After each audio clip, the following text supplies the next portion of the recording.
Welcome to the Virtual Realms YouTube channel. I'm Ranger1. We're here at Kamaka Lake. I've been making a few changes here and there, and as you can see in the background, one of the main things that I have been doing in my downtime is breeding Argentavis.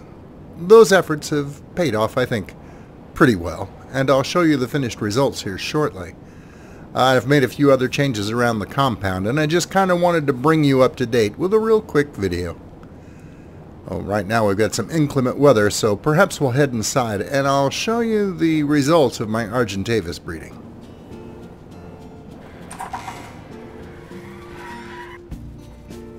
Well, that's a little bit better now that we're indoors. Now I've bred 2 male and 2 female Argentavis, as you can see. I got a nice variety of colors and they all seem to blend together fairly well. I'll get rid of the text there. As I said, 2 males and 2 females, and they've been busy pumping out a wide variety of very colorful young. I've also added this section. Let me close the door here. I've also added this section to the main breeding area. This area used to be devoted to mammoths, but I've moved them over on the other side of the lodge. I wanted to build an outlook of sorts here. Oh gosh. That storm is still raging out there. You can't even see the Badlands or, well, there's Viking Bay. At least you can still make that out. Everything else is shrouded in heavy snowfall at the moment, but that's okay. Anyway, this has formed a kind of a lounge area and an outlook of sorts over the surrounding area. I like to keep an eye on what goes on down below because, well, frankly, a lot of the tames up here make their way to that end of Kamaka Lake and down this trail that starts over here to the right, goes down between these cliffs, and heads down toward Viking Bay. It's also very heavily populated with predators, and, well, any creature that is of unclaimed status that wanders down there before it's ready usually doesn't live to make it to the bottom. Heck, young Argentavis don't even defend themselves. They don't even really flee. Or if they do so very slowly, and they make easy pickings for all manner of predators up to and including adult wild Argentavis. Now that one down there that you can see in the distance, that's an adult. He has just successfully defended himself against a adult T-Rex and against an adult Argentavis that was seeking to take him out. And he successfully defended himself against both. One creature that Argentavis have a hard time dealing with, though, are the Kentrosaurus, like that one down there beside him. So I'm a little concerned as to his well-being if he ends up tangling with it, which he probably will. Now, I've also added to the breeding program here. Let me shut that. Oops. There we go. I had Dimorphodons up here already, as you know. I've decided to go ahead and add a couple of Kuruku. I don't know how well they're going to do. I may end up taking them out. If they end up getting stuck all the time out there in the ice flows, it may end up being a bad idea. We'll see how it goes. And I've also brought up a mated pair of Archaeopteryx. They kind of serve as an early warning system. Now, funnily enough, en masse, they can actually take down a medium-sized predator. But against anything larger than that, which is fairly common up here around Kamaka Ice Lake, they're going to die. And they're going to die in droves. As I said, they're kind of an early warning system, so I like having them running around.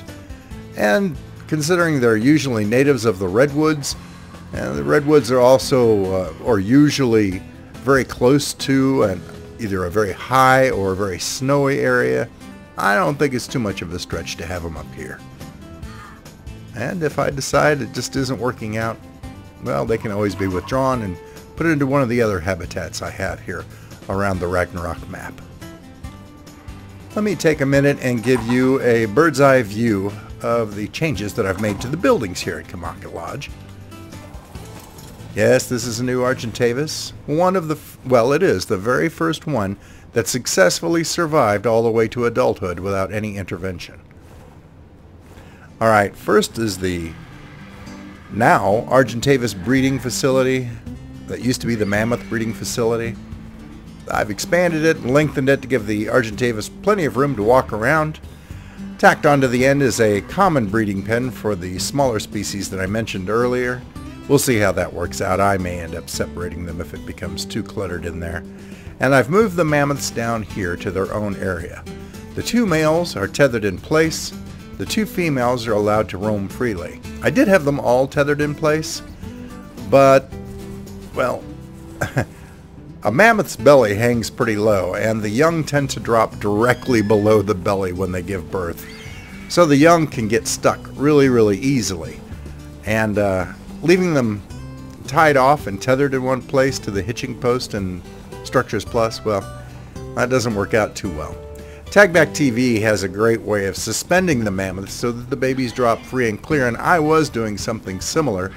He's got an improved version out in his later videos that I may end up adopting at some point. But, oh, and look, there's a little youngster right there.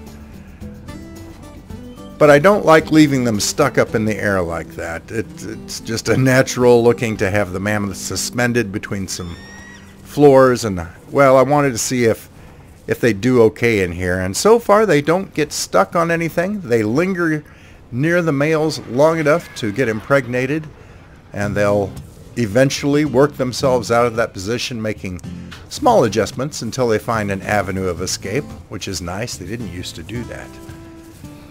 But as they move, the youngsters are able to work their way clear and head for an exit. And that's really all I wanted to have happen.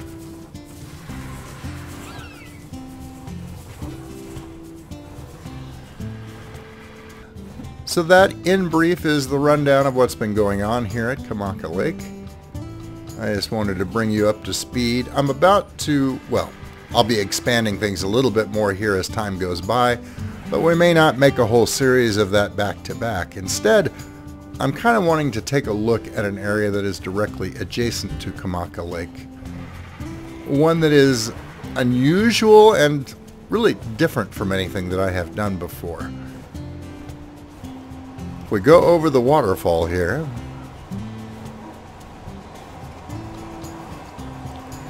there's a sunken fortification down in that sinkhole. Lies at the bottom of the waterfall that empties out of Kamaka Lake. And I want to take a closer look at that and see if I can make something, I don't know, something unusual out of it.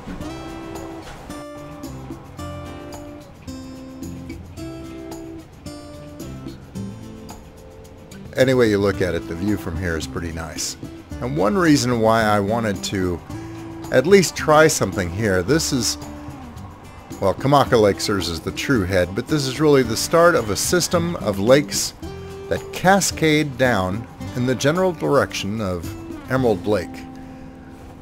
Often the only exit point is a small waterfall that empties into another lake, and into another, and into another. And dotted along the way are these trees that will take tech platforms, or really any platform, anchored to them. In other words, it's an ideal area to set up a string of baby boomers that will allow me to populate this entire river and lake system with my own tames, with little or no supervision. You know, this video I was considering, with Halloween coming up, doing a mod spotlight. There's a mod out called ARK Hallows EVE, which I thought about digging into and, well, unpacking for you and showing you what it has to offer. But as I was contemplating doing that, another YouTuber that I rather like her content, named Hexx, just completed a video doing exactly the same thing. As a matter of fact, one of her locations is a very nice little base that is in almost exactly the same location here at Kamaka Lake that my lodge is, although she chose to build right next to the edge of the water. I'm going to put a link in the description below to that video. So if you've been interested in a Halloween mod for your own server, or if you'd just like to see a new YouTube channel, I think you would really like Hexx's content. I know I do. Well, thanks for your time, and I'll let you go for now. And until I see you again, good hunting.